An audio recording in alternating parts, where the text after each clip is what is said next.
नमस्कार दोस्तों, इन्फ्राटॉक्स के नए एपिसोड में आपका स्वागत है। तो चलिए शुरू करते हैं। पहली खबर की शुरुआत करते हैं महाराष्ट्र से, जहां पर सिंधुदुर्ग एयरपोर्ट को directorate general of civil aviation की तरफ से 24/7 ऑपरेट करने की अप्रूवल मिल चुकी है और अब ये एयरपोर्ट ऑल वेदर फ्लाइट्स को हैंडल कर पाएगा। दोस्तों, सिंधुदुर्ग एयरपोर्ट एक बहुत ही छोटा डोमेस्टिक लेवल का एयरपोर्ट है, जिसको 2021 में उड़ान स्कीम के अंतर्गत ओपन किया गया था। तब से यहाँ पर मुंबई और पुणे जैसी लोकेशंस की रेगुलर फ्लाइट्स ऑपरेट होती रहती हैं और अभी क्योंकि इसको 24/7 ऑपरेट करने की अप्रूवल दे दी गई है, तो इस एयरपोर्ट की आगे चलकर रिलायबिलिटी और बढ़ती हुई दिखाई देगी और साथ साथ आपको यहाँ से और रेगुलर फ्लाइट्स ऑपरेट होती हुई दिखाई देंगी। अगली दोस्तों अपडेट असम से है, जहां पर दोस्तों रिपोर्ट सामने निकल कर आ रही हैं कि एक इंटर मिनिस्ट्रियल कमेटी के द्वारा इन प्रिंसिपल अप्रूवल दे दी गई है देश की पहली under water road rail tunnel के लिए।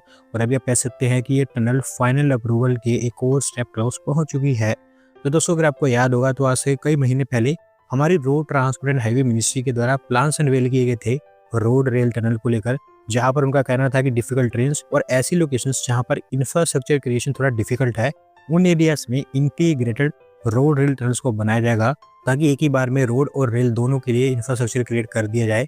अभी इसके अंतर्गत एक ट्विन ट्यूब टनल असम में बनाने की बात की गई है, ब्रह्मपुत्र रिवर के नीचे, जो बनेगी गोपालपुर से नुमालीगढ़ के बीच। 15.8 किलोमीटर के आसपास इसकी लेंथ होगी और इसकी एक ट्यूब रोड के लिए होगी, जहां पर 2 लेन की रोड्स बनेंगी, जबकि दूसरी ट्यूब रेल के लिए होगी। 18,600 करोड़ रुपीस का यहाँ पर खर्च आएगा इस टनल को बनाने के लिए और अगर ये बन जाती है तो पूरे नॉर्थ ईस्ट के लिए ये गेम चेंजर साबित होगी।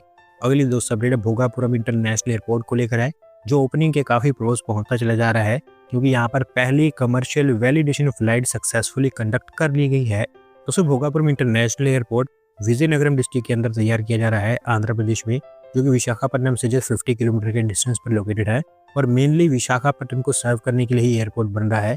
अभी क्योंकि यहाँ पर 3.8 किलोमीटर लंबा रनवे पूरी तरह से बनकर तैयार हो चुका था, तो फ्लाइट वैलिडेशन टेस्ट यहाँ पर स्टार्ट कर दिए गए हैं और पहला टेस्ट एयर इंडिया के एयरक्राफ्ट के थ्रू यहाँ पर कंप्लीट किया गया है।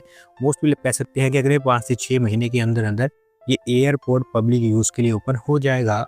अगली दोस्तों अपडेट अरुणाचल प्रदेश से है, जहां पर कलाई 2 हाइड्रो इलेक्ट्रिक पावर प्लांट को हमारी union ministry of environment, forest and climate change के द्वारा एनवायरमेंटल क्लियरेंस दे दी गई है। फाइनली आप कह सकते हैं कि सालों के डिले के बाद इस प्रोजेक्ट के ऊपर काम आगे बढ़ पाएगा।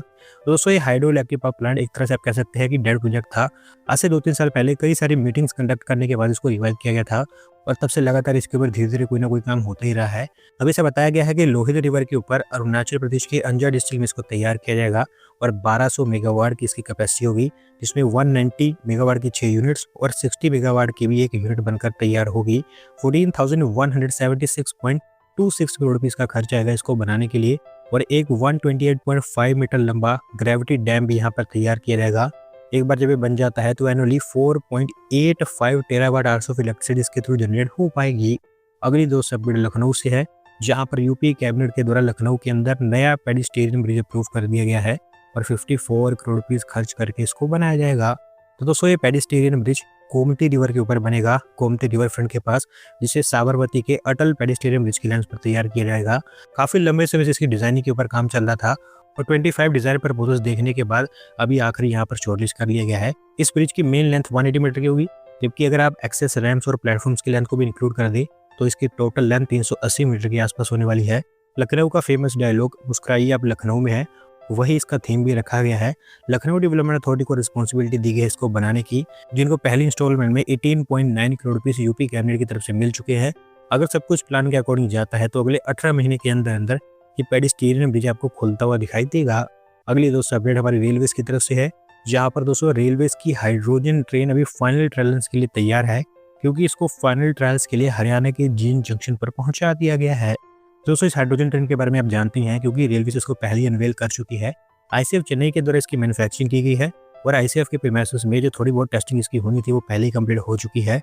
अभी हरियाणा के अंदर जींद जंक्शन से सोनीपत की भी जिसकी लो टेस्टिंग की जाएगी, जो एक टाइप से इसका फाइनल ट्रायल होगा। 90 किलोमीटर के सेक्शन पर ट्रायल्स कंडक्ट होंगे। आरडीएसओ की टीम यहाँ पर लखनऊ से पहुंच चुकी है, जो ट्रायल्स की प्रिपरेशन स्टार्ट कर चुकी है। 2 ड्राइवर पावर कार्स और 8 कोचेस के साथ ये ट्रायल कंडक्ट होगा, जहां पर ड्राइवर कार्स शुरू में और अंत में लगाई जाएगी। 150 kmph की इसकी टॉप स्पीड होगी। एक बार ये ट्रायल कंप्लीट हो जाते हैं तो आपको एक कमर्शियली रोल आउट होती हुई दिखाई देगी। अगली दोस्त अपडेट नोएडा से है, जहां पर Yamuna expressway industrial development authority ने 500 एकर्स ऑफ लैंड ईयरमार्क की है सेक्टर 11 के अंदर और इस ज़मीन को वो एआई और फाइनेंस हब डेवलप करने के लिए इस्तेमाल करेंगे। दोस्तों वैसे मैं आपको बता दूं कि यमुना एक्सप्रेसवे अथॉरिटी ने ऑलरेडी इस लैंड को एक्वायर कर रखा है, जिसको लेकर अब वो एक्सप्रेशन ऑफ इंटरेस्ट फ्रॉड करने वाले हैं, जहां पर कंपनीज को इनवाइट किया जाएगा कि वो यहाँ पर आए और एआई और फिनटेक के एरिया में यहाँ पर इन्वेस्टमेंट करे। एआई और फिनटेक फर्म्स के साथ साथ data centres, banking technology, stock market services और फाइनेंशियल सॉफ्टवेयर डेवलपमेंट जैसी जो कंपनीज हैं उनको भी यहाँ पर लैंड दी जाएगी और उनको प्रायोरिटी दी जाएगी। देखते हैं कि ये प्रोग्राम कितना सक्सेसफुल रह पाता है। तो दोस्तों आज की वीडियो में बस इतना ही। अगर आप अपनी तरफ से अपडेट सबमिट करना चाहते हैं तो शिफ्टिंग दी गई लिंक पर क्लिक करके सबमिट कर सकते हैं। और अगर आज की वीडियो पसंद आई हो तो वीडियो को लाइक करें, चैनल को सब्सक्राइब करें। धन्यवाद वीडियो को देखने के लिए।